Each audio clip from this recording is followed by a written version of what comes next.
tutti, benvenuti.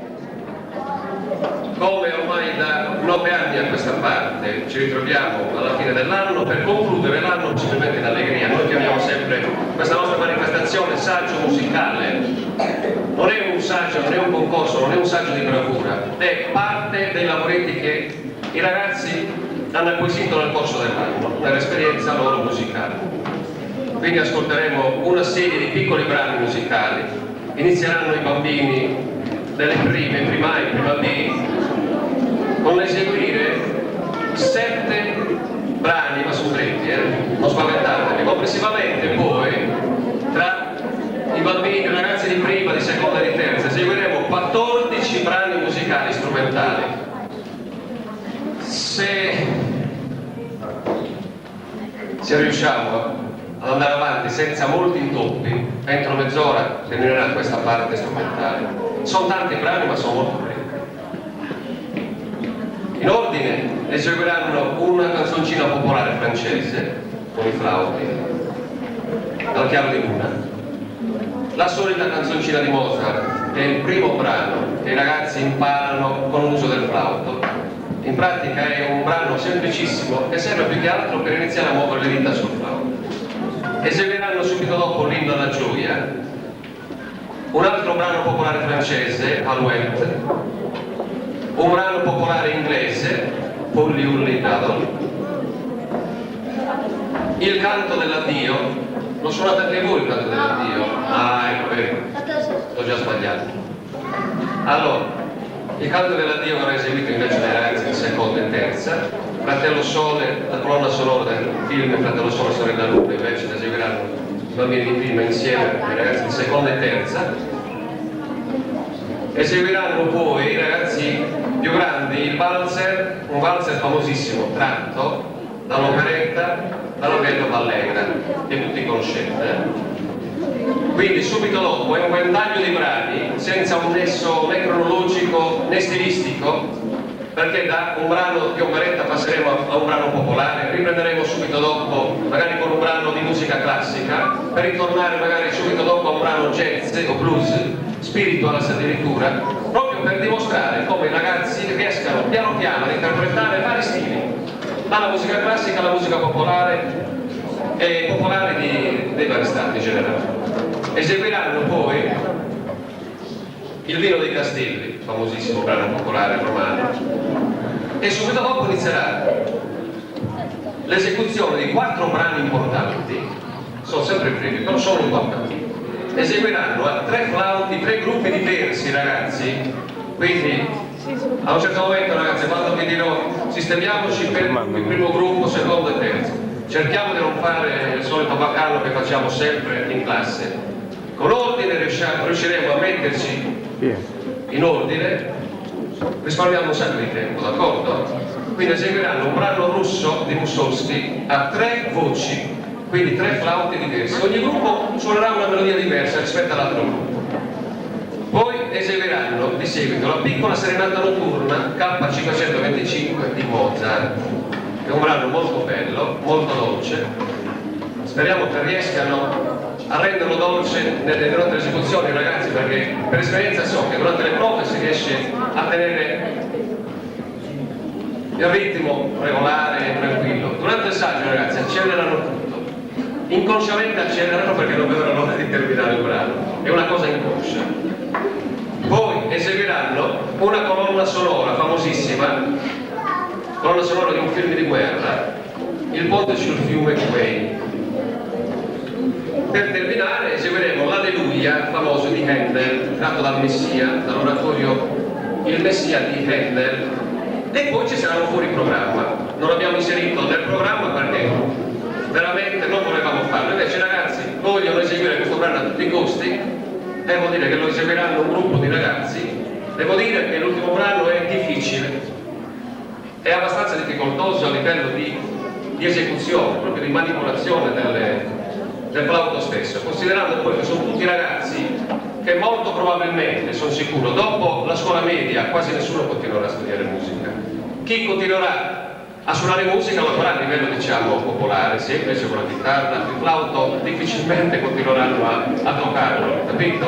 Quindi tutto ciò che facciamo noi non è altro che uno stimolo per avvicinare i ragazzi all'uso di uno strumento musicale, abbastanza semplice come il flauto, all'uso della voce corretta possibilmente, e avvicinarli ad un'educazione musicale che è importante, anche perché bene o male i nostri ragazzi fuori dalla scuola vivono la giornata almeno al 50% la vivono di musica, o ascoltandola dalla radio, o ascoltandola dalla televisione, o ascoltandola in mille modi che vivono di musica.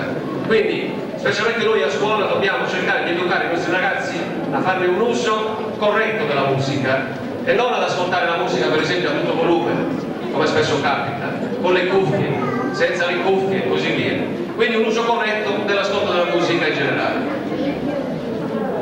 Quest'anno faremo 2 parti nel saggio, proprio per renderlo un po' più breve del solito, vista la serata caldissima come tutti gli anni d'altra parte, per non rendervi questa serata troppo faticosa e pesante, sia a voi che ai ragazzi stessi. Allora, nel corso della seconda parte invece seguiremo 9 brani tratti dal solito repertorio della canzone melodica italiana a partire dagli anni 60, sia dagli ultimi giorni, ai nostri giorni. Però tra questi 9 brani eseguiremo 2 brani sardi, cercheremo di eseguirli a 3 voci in coro. Vi ricordo che abbiamo fatto se no 4 prove corali, quindi insufficienti per creare un coro vero e proprio. Ho insegnato una voce alle prime, una voce alle seconde diversa, l'altra voce ancora alle terze, e alla fine abbiamo fatto 2 prove insieme. Quindi sentirete qualche suonato a scoprire il valore che ha il canto popolare nostro, sardo, perché mi rendo conto che è difficile proporre nel corso della scuola media i canti sardi ai ragazzi, non tutti l'accettano volentieri, ma lo facciamo lo stesso, bene o male, però lo dobbiamo fare. E speriamo di... I ragazzi sono già impazienti. Inizieremo subito con i bambini di prima, incoraggiandoli con un bel applauso.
bene, i loro brani adesso li hanno senza fare troppo paccate, ma bene di prima, lasciano il posto ai ragazzi di seconda e terza senza fare paccate.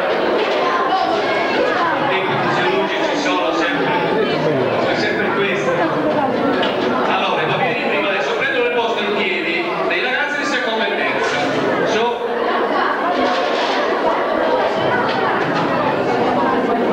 Siamo pronti?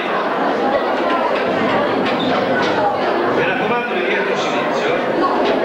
Allora, adesso chiaramente con i ragazzi di seconda e terza i brani inizieranno a diventare un po' più complicati,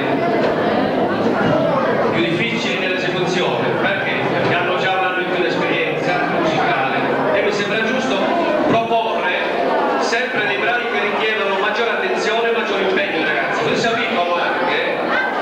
Ragazzi, se io aumento il volume della voce, non dovete aumentarla anche voi.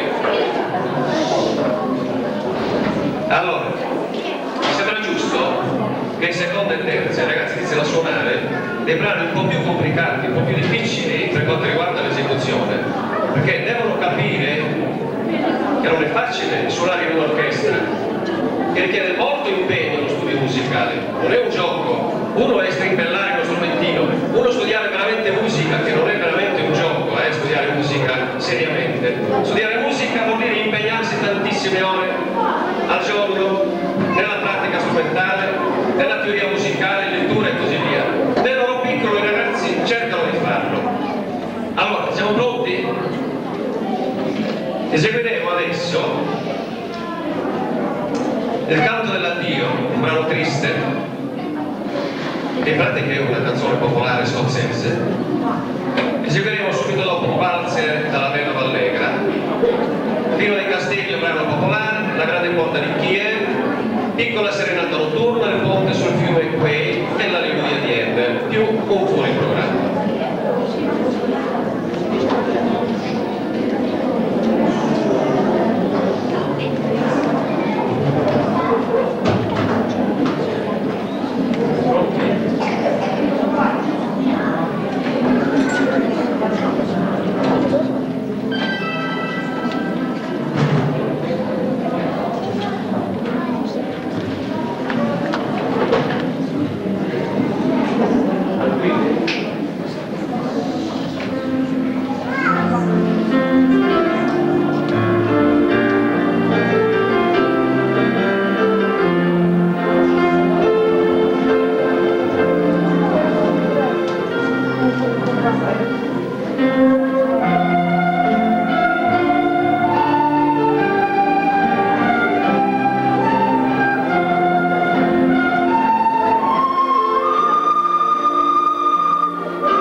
Thank